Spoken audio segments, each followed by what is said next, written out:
নমস্কাৰ welcome to my YouTube channel. বহুত কোনো ধৰণৰ ব্লগ দিয়া হোৱা নাছিলে আৰু ব্লগ নিদিয়াৰ মূলতঃ কাৰণটো আছিলে যে মই এইবাৰ কেইবাখনো থিয়েটাৰত অলপ ব্যস্ত হৈ পৰিছিলোঁ, যিহেতু এইটো থিয়েটাৰ ছিজন।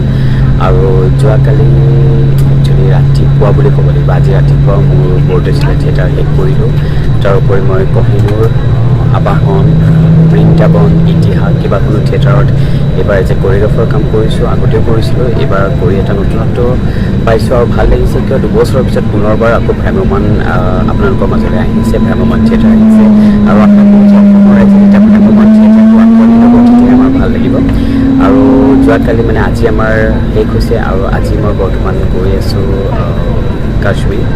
তাৰ আগতে আমি মাতাদি দৰ্শন কৰিম। মাতাদি দৰ্শন কৰাৰ পিছত কাশ্মীৰত আমি 2টা দিন থকাৰ পিছত আমাৰ দিল্লীত আমাৰ শ্বুটিং এটা আছে, গতিকে আমি গোটেইখিনি কেনেকৈ ক'ত যাম, কি কৰিম সবিশেষ আপোনালোকক দেখুৱাই যাম। আৰু আপোনালোকে মোক ইমানখিনি মৰম দিয়াৰ বাবে মোক লগত বহুত বেছি ধন্যবাদ। পুনৰবাৰ আকৌ লগ পাই আছোঁ, স্কিপ নকৰাকৈ মোৰ ভিডিঅ'টো চাই থাকিব। বৰ্তমান আমি আহি পালোঁ হোটেল চাহিল আৰু এইখন হোটেলতে আমি থাকিম। চ' ইয়াৰ পৰা আমি অলপ ফ্ৰেছ হৈ পেলাই আমি 9টা বজাত আমি মাতাদিলৈ দৰ্শন কৰিম। গতিকে আপোনালোকে ভিডিঅ'টো চাই যাওক। ফাইনেলি আমি মাতাদি দৰ্শন কৰিবলৈ গৈ আছোঁ আৰু আপোনালোকে দেখিছে চাগে কিমান দীঘলীয়া এটা লাইন আছে আৰু লাইনটো কিমান দেৰি লাগে আমি নিজে ক'ব নোৱাৰোঁ। কিন্তু যোৱা বছৰ যেতিয়া মই আহিছিলোঁ তেতিয়া ক'ভিডৰ টাইম আছিল, গতিকে মানুহ ইমান নাছিলে। কিন্তু এইবাৰ ইমান দীঘল লাইন ঠাইৰ পাতি আমি গৈ আছোঁ, গতিকে চাওঁ কিমান দূৰ যাবগৈ পাৰোঁ। আৰু হেলিকেম আমি নাপালোঁ, চ' আমি ঘোঁৰাত যাব লাগিব। গতিকে আমি ঘোঁৰাতেই যাত্ৰা কৰিম, তাৰপিছত আকৌ 3 কিলোমিটাৰ আমি খোজকাঢ়ি যাম। আৰু ক'ত কেনেকৈ বিখ্যাত মই ইমানখিনি নাজানো, যদি মই আকৌ জনাবলৈ ট্ৰাই কৰিম আপোনালোকে মোক লগ চাই। ফাইনেলি আমি এতিয়া গৈ আছোঁ লাঠি কৰ্চি গোটেইখিনি লৈ আমি যাত্ৰা আৰম্ভ কৰিছোঁ। পানীও লৈ দিছোঁ, পানী পিয়া লাগি যাব পাৰেতো, গতিকে যিমান দূৰ পাৰোঁ আমি খোজকাঢ়িবলৈ ট্ৰাই কৰিম। তাৰপিছত আমি আকৌ যোৱাবাৰো ব্লগ দেখুৱাইছিলোঁ, ঘোঁৰা লৈছিলোঁ, এইবাৰো ঘোঁৰা ল'ম। বতৰ বেয়া কাৰণে মই আগতে কৈছোঁ যে হেলিকেমটো আমি নাপালোঁ, যিহেতু আমি আকৌ ঘোঁৰা ল'ব লাগিব। ইয়াৰ পিছত আমি ঘোঁৰা যাত্ৰা কৰিম, তাৰপিছতে পুনৰ আকৌ আমি মাতাদিলৈ দৰ্শন কৰিম।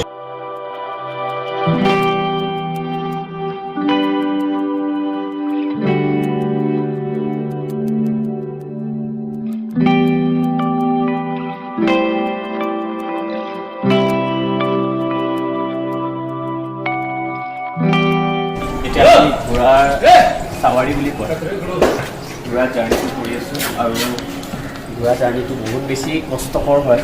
আমি ঘোঁৰাত উঠি আগতে পোৱা নাছিলোঁ, যোৱা বছৰ উঠিছিলোঁ আৰু এইবছৰ আকৌ মই ঘোঁৰাত উঠিছোঁ।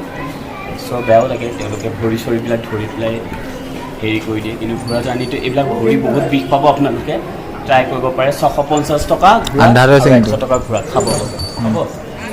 আমি ফাইনেলি মাতাদি মন্দিৰ আহিছিলোঁ। মই আপোনালোকক কৈছোঁ যে মাতাদি সকলোৱে আহিছে, বহুভাগে চাগে আহিছে। এইটো মোৰ নতুন ব্লগ নহয়, ইয়াৰ আগতেও বহুত ব্লগ কৰিছে বা মাতাদি সকলোৱে চাইছে। চ' প্ৰথমতে আপোনালোকে মাতাদি আহিলে এখন পাৰ্চি আপোনাক দিব। এই পাৰ্চিখন অহাৰ পিছতহে আপোনালোকে আহিব লাগিব।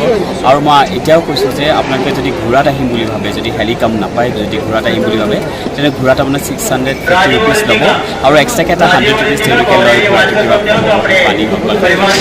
তাৰপিছতে আপুনি মাতাদি হোৱাৰ পিছতে আপোনাৰ পাৰ্চ হওক, আপোনাৰ মোবাইল হওক বা যিখিনি লাগতীয়াল সামগ্ৰী সেইখিনি বস্তু আপুনি লকাৰত ৰাখিব লাগিব।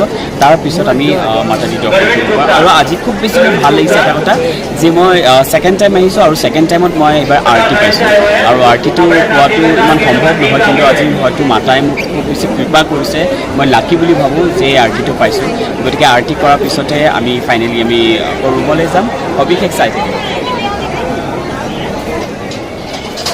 ফাইনেলি আমি মাতাদি দৰ্শন কৰিলোঁ আৰু খুব বেছি ভাল লাগিল আজি, বিশেষকৈ ভাল লাগিল। মই অলপ আগতে কৈছিলোঁ যে আমি প্ৰাৰ্থনাটো পাম, গতিকে খুব কমৰ ভাগ্য হয় প্ৰাৰ্থনাটো পোৱাৰ, আৰু আমি শেষত আজি প্ৰাৰ্থনাটো পাইছোঁ।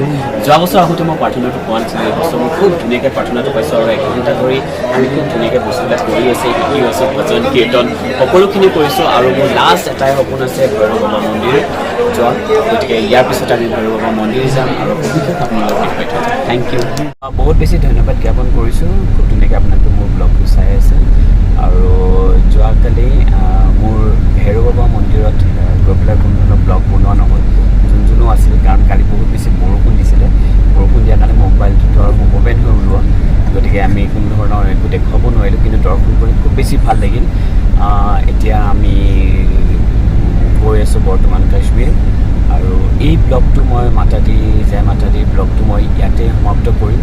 কাশ্মীৰত ক'ত যাম, কেনেকৈ কি কৰিম, সবিশেষ যদি আপোনালোকে চাব বিচাৰে তেনেহ'লে ডেফিনেটলি মোৰ নেক্সট ব্লগটো চাব। Thank U.